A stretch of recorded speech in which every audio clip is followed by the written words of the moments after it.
இன்னைக்கு திருப்பரங்குன்றம் விவகாரத்தில் இடதுசாரிகள், விடுதலை சிறுத்தைகள், திமுக, காங்கிரஸ் உட்பட எந்த அளவுக்கு இஸ்லாமியர்களுக்கு அரணாக நின்றார்கள் என்று தெரியும்.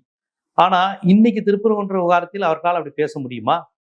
இன்னைக்கு திருப்பரங்குன்றம் ஃபைல்ஸ் அப்படின்னு சொல்லிட்டு தோழர் தவம் தொடர்ச்சியா ஒரு ஆவணப்படத்தை எடுத்து அவருடைய யூடியூப் சேனல்லையும் அவர் போட்டு, அப்புறம் அந்த திருப்பரங்குன்றம் ஃபைல்ஸ் குறித்து விவாதங்களை நடத்தி தமிழ்நாட்டை அயோத்தியாக மாற்ற முயற்சி நடக்குது, இந்துக்களையும் இஸ்லாமியர்களையும் மத கலவரத்தை தூண்டிவிடக்கூடிய வேலை நடக்குது, அதை தடுக்கணுங்கிறதுக்காண்டி திருப்பரங்குன்றம் வரலாறு குறித்து சூர்யா சேவியர் எழுதியிருக்காரு.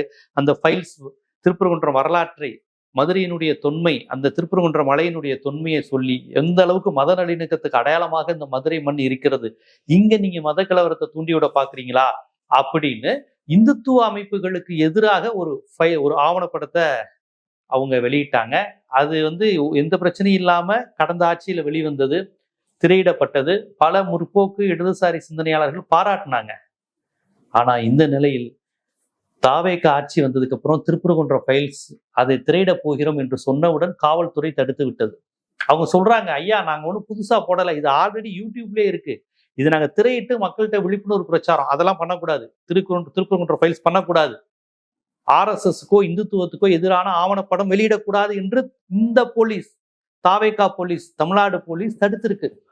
இப்ப அவர் அந்த பலர் எடுத்து போடுறாங்க, இது என்னங்க திருப்பரங்குன்றம் ஃபைல்ஸ் ஒரு மதச்சார்பற்ற ஒரு மத நல்லிணக்க ஆவணப்படத்தை வெளியிட முடியலையான்னு. இதற்கு ஐயா விஜய் ஆட்சியில் குதிரை பேரம் இல்லை என்று சொல்லி எல்லோருக்கும் தெரிந்த ஒரு விஷயத்தை கூட மறுத்து விஜய் ஆதரவாளராக மாறி இருக்கக்கூடிய மரியாதைக்குரிய காதர் மொய்தீன் அவர்களே, திருப்பரங்குன்றம் ஃபைல்ஸ் உங்க மக்களுக்காக, இஸ்லாமிய சொந்தங்களுக்காக எந்த அளவுக்கு பாடுபட்டு இந்துத்துவத்திலிருந்து காப்பாத்தி அதை மத நல்லிணக்கமா பாடணுங்கிறதுக்காக ஆவணப்படம். அதை இயக்குனது, தயாரிச்சது யாரும் முஸ்லீம் கிடையாது. மத நல்லிணக்கத்தை விரும்பிய இடதுசாரி சிந்தனையாளர்கள், பெரியாரியர்கள் சேர்ந்து அந்த ஃபைல்ஸ் உருவாக்கியிருக்காங்க. அது உங்களுக்கே நல்லா தெரியும், நான் சொல்ல வேண்டியது இல்லை அந்த விஷயத்துல யாரெல்லாம் உங்களுக்கு சப்போர்ட்டா இருந்தாங்கன்னு. ஆனா இன்னைக்கு அந்த ஆவணப்படம் வெளியிடப்படவில்லை, உங்களுக்கும் தெரியும்.